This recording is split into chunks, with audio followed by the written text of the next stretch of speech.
Hello everyone, welcome back to my channel. I am Timmy Treacle, also known as Horror Fan for Life, and today I'm bringing you a movie review of a movie that is near and dear to my heart. This movie, you either love it or you hate it. There are fans of this movie that really enjoy it. There are fans that don't really enjoy it that much, and there are people that just absolutely hate this movie.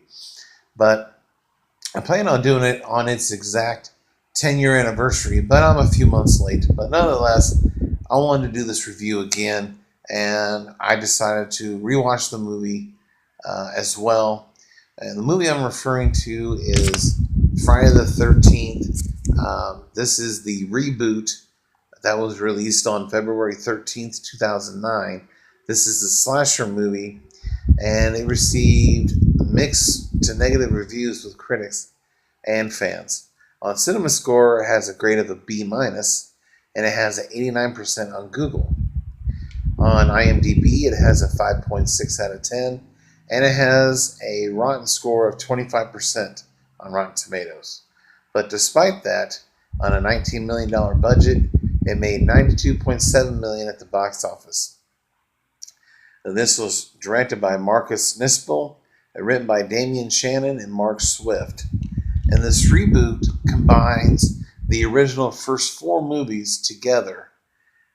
And if you haven't seen this movie, this is going to contain spoilers, so don't watch this review. But you've been warned.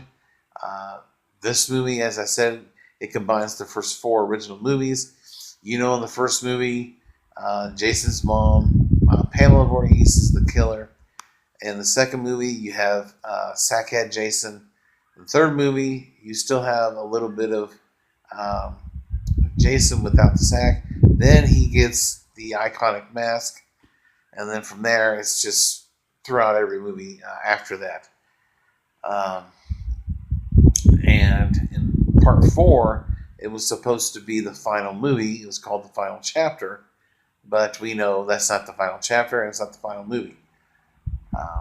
This movie starts off, and it stars Jared Padalecki, Daniel Panabaker, Amanda Rigetti, Travis Van Winkle, Derek Mears portrays Jason Voorhees, and Aaron Yu. And we first meet Mears' iconic portrayal of Jason as Sackhead Jason. The movie starts off, of course, with a little small part that shows his mom being decapitated. Then it goes to present day, where we meet 5 kids who are looking for this big batch of marijuana. And doing so, they stumble across Camp Crystal Lake. Of course, one couple goes to investigate it. Another couple is having sex in the tent. And then a lonely geek is off in the woods looking for the weed and stumbles upon it. And he becomes the first victim of Jason in the movie. And I have to say, Sackhead Jason looks really, really good. And from there, he starts to pick them off one by one.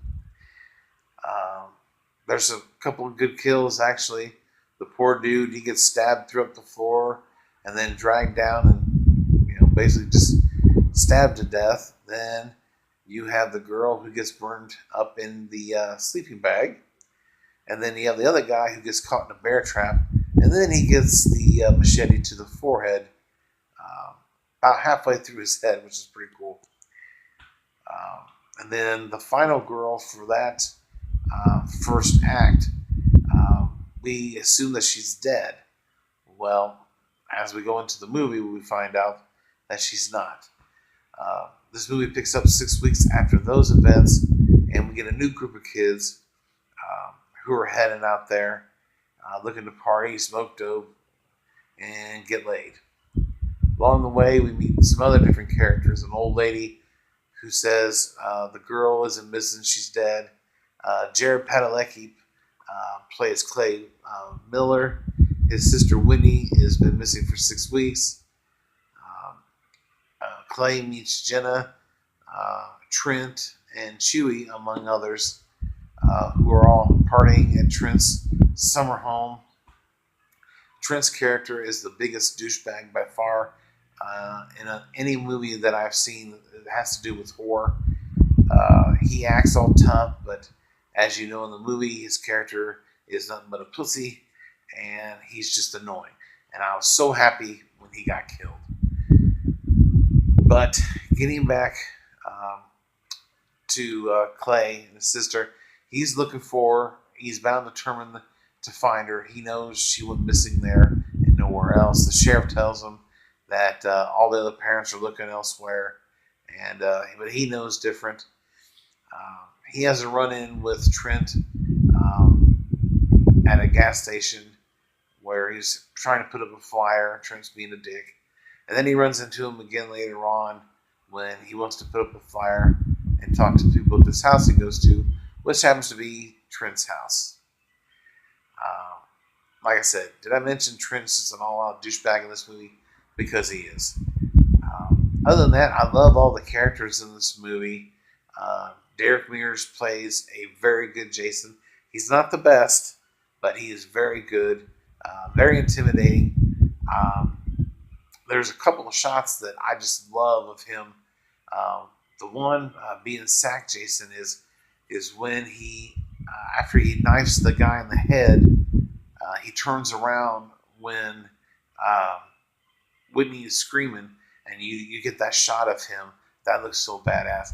And then when he's got the mask, I like it when he's standing on the shore of the lake, and the girl, after getting hit in the head by the boat, she's looking at him, and he's just standing there with the big long machete, and it's just a great look. But this movie is good, but it does have some flaws. There's some things that do irritate me um, about this movie. One being Trent. But after Jason kills the two kids in the boat, there's no boat crash. We don't know. We don't hear nothing. They don't talk about it. It's never brought up, except for the fact that they never came back. So what the hell happened to the boat? That's one thing. I know it's not a major thing or anything, but at least want to know what happened, or at least watch it explode or something. Another thing. Let's see. Oh, when Whitney is missing for 6 weeks, I'm no doctor or anything, but shouldn't she be really thin and almost dying of starvation? What is she eating? Let's see. The easy access underground tunnels. I wonder how those came about. If they were already there as a precaution or what. They didn't really annoy me all that much, but I just wonder how they got there. If something that Jason did, or if it was already there. Who knows? And as I said, Derek Mears is Jason. He's badass. There's some really good shots of him. Some of the kills, the bow and arrow, the arrow to the head was great. And then the bear trap, that was cool. Even though it didn't kill him, eventually the machete to the head does. And the sleeping bag kill is great. But Trent's kill is by far my favorite. Is when Jason first stabs him and then just throws him on the back of the tow truck. It's just classic, just great. But we didn't. The screwdriver through the throat and everything, through Chewie's throat. That was pretty badass too. But at the time that this reboot came out, it was one of the highest grossing remake reboots out there. It did even better than Rob Zombie's Halloween, When a Stranger Calls, My Bloody Valentine, Black Christmas, and Prom Night. Now, out of those 5 movies, the only one that I absolutely hated was Prom Night. Prom Night it sucked. I didn't like that movie at all. The original one was really good with Jamie Lee Curtis, but I didn't like that remake. But some other things, the ridiculous sex scene with Trent, him and his goofball lines about her boobs being juicy and stupendous and perfect nipple placement, and that is more. It's funny, yeah, but I don't know. It's just he's such a douchebag. I can't stand it coming from him. Uh, and then there was talks about when they were first casting for this movie, they were going to have the Tommy Jarvis character in this movie, which I thought would have been really cool. They could have introduced Tommy Jarvis as a younger kid with some flashbacks, and then have Corey Feldman play Tommy Jarvis. I think that would have been so cool. They could have made this movie longer too. It was an hour and 35 minutes. This could have been a movie at least 2 hours long, and you could have fit another character in there like Tommy Jarvis. I would have loved to see this character in this movie. And like I said, you could explain it with flashbacks with Tommy's character, but still, it just would have been great. Even if his character was killed, I wouldn't have cared. I just would love to see his character in there.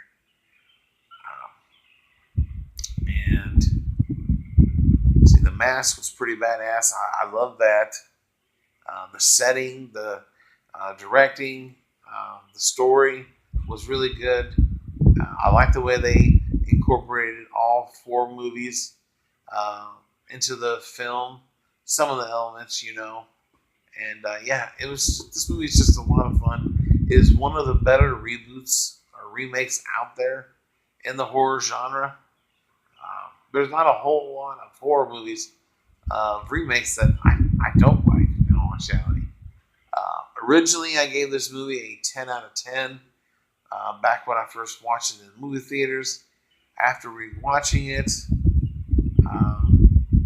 the whole Trent thing and some of those other things really got to me. So I'm going to give Friday the 13th, 2009 an 8 out of 10.